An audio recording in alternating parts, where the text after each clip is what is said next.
I'm Max Dalton, and in this video I'll show you how to change your TikTok profile name, also known as your TikTok nickname. The TikTok name that's critical to have right is your username, which is your @handle on the platform.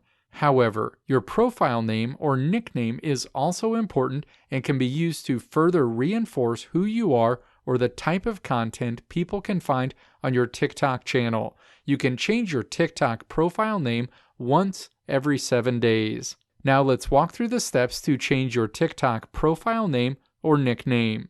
Step 1. Launch the TikTok app on your iPhone, iPad, or Android device. You'll land on your TikTok home screen.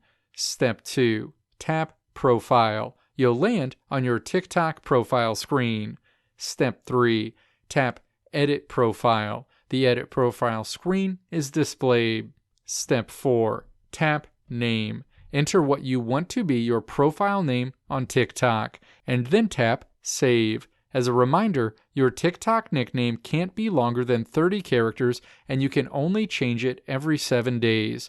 A dialog box pops up asking if you want to set your TikTok profile name. Step 5. Tap Confirm. You'll be routed back to your TikTok profile screen where you'll see the name field now reflects your TikTok profile name. Let me know if this video helped you out in the comments below. If you liked what you saw here, click the video links on the right side of the screen to check out another video, or click the logo on the left side of the screen to check out my tutorial website at www.maxdalton.how.